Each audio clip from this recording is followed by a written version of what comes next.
What's up everyone, Matt Montanez here again with another video, and today's gonna be a little different. It's actually going to be on tracking. It's gonna show you actually my template, the way I track vocals. I get a lot of compliments like, what microphone are you using, or what's your chain, what's your recording template chain, and things like that. That's what I'm going to show you today. I'm going to show you the exact chain I use. If you heard Chizzy Stevens' California Nights EP, like the T-Pain record I showed on my last video, or if you heard the For the Night record, I use this exact chain while tracking his vocals. And the cool thing is I'm using the most budget-friendly entry-level microphone. It's the Audio Technica 2020. So if you have an AT2020 and an Apollo 8 or Apollo Twin or even the Arrow, you can use this chain. You'll get great results. At least it's the exact chain I use and I get great results. This is the actual recording session. Like, you come here and you see there's like 11 tracks of vocals, a 2-track, a click track if you need it, a Vox comp, verb, delay, and master. So like, here's the lead vocal here, and it goes to Vox comp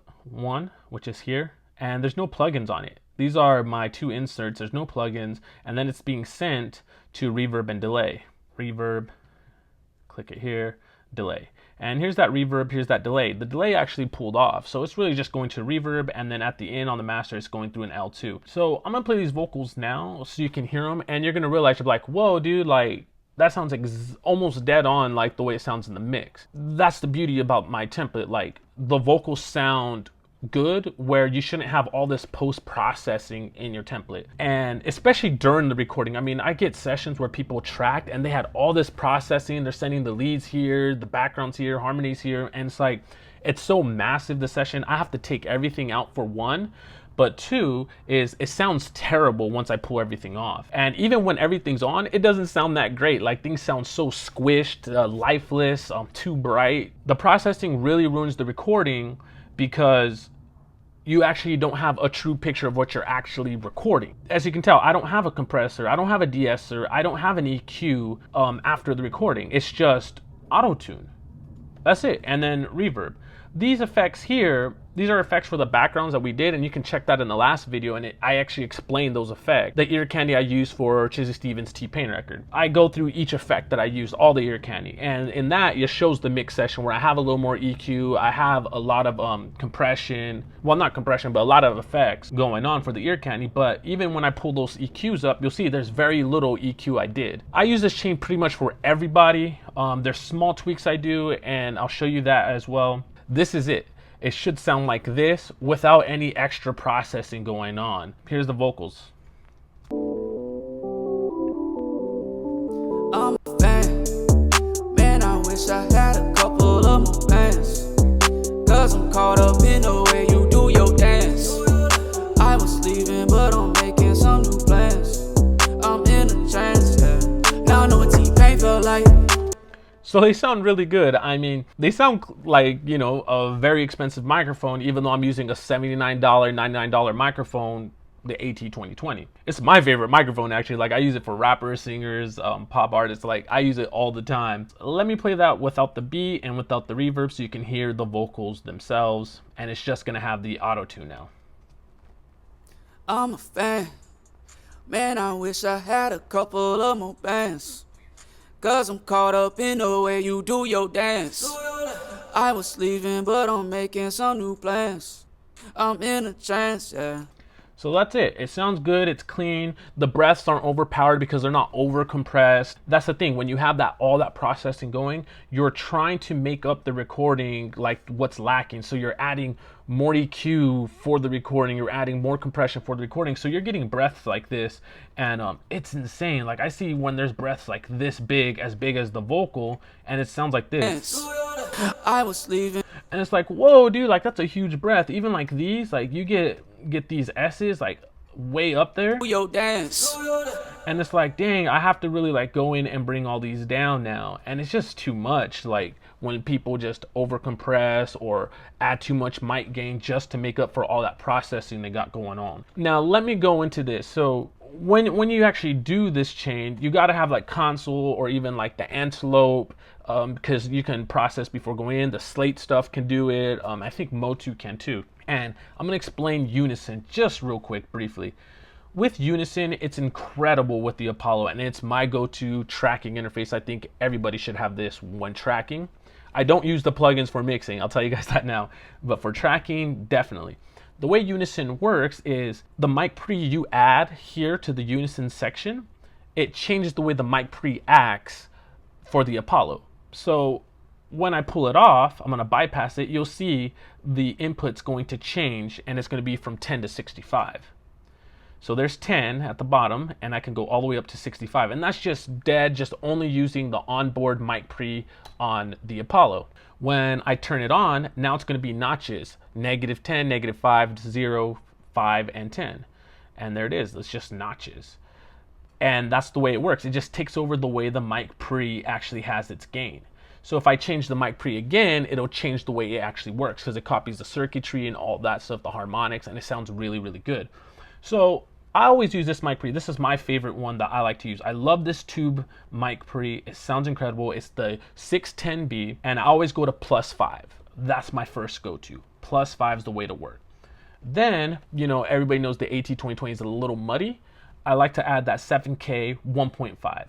Sometimes if they're already, like the vocalist stands a little further from the mic, they raised or lowered the mic where it has more brightness already, then I'll bring it down to 0, but it usually sits at 1.5 at 7K. And then 200, I always bring out at 3. I start off with -3 dB. If they're further from the mic, I'll bring it to 0 or 1.5 because it's less bass. But usually I stay around 3. My level, I always stay between 6 and 7. I just happen to stay at 6.5 now. But between 6 and 7 always works. And then if I need more push, more gain, then I'll use the output and I'll just bring it up a little bit or bring it down. That's the first plugin for my tracking recording template or my chain. Then I go into the 1176 Rev A, which is the blue stripe. So I go with the slowest attack you can do, and then I do the fastest release. And usually I just pull about 3 dB off, and it's really just handling the peaks. That's why the release is fast. I'm not trying to do anything else crazy, but it just handles the peaks for this, and I just adjust the input just a little bit. The output kind of stays the same. From there, I jump into the LA2A, and this just rounds everything out and keeps everything cozy where it needs to be. I start off at 40, and if I need more compression, I always add it on this side, so it just pushes more volume here. Input and output, I adjust this, and you'll see the compression move here. But I never really go above 40. I always bring it down for the most part. If it's too much compression, I'll just bring it down. So usually about 40 is good, and then I never change the gain. It just kind of stays there. For Chizzy's vocals, I did go through the Pultec. Lately, I've been finding myself pulling it off more, but I did use the Pultec for this. I have it at 1.5. I boosted it about 1.1, 1.2. And then down here, I went boost about almost 2, about 1.8, 1.9 at 8K. Everything else stood 0. I didn't do nothing. And I was just giving it a little more brightness with this AT2020 mic for that situation. So the way I set up is I got my Chaotica eyeball. I have the AT2020 inside and plugged directly into my Apollo, and this is my chain. When I record, it sounds like this. I'm a fan. Man, I wish I had a couple of more bands. As you can tell, his voice was real relaxed here, and that's why I did that little extra boost of the highs. If he wasn't as relaxed, I probably would have just bypassed it and took it off, and we would have been good. But it just needed a little hair of that boost, and that was it. So I left it on during my chain. Like I said, I always bring this chain in like this, and I either pull this off or on, and then I just adjust the compression just a little bit. I rarely adjust this because I usually set their mic up the way I want it, and they're good to go. And yeah, you got your nice sounding vocals. Like I said, when you do all that post-processing, especially with these recording templates, to me it makes it seem like you don't know what you're doing as an engineer or a recording engineer, unless it's your own personal stuff, right?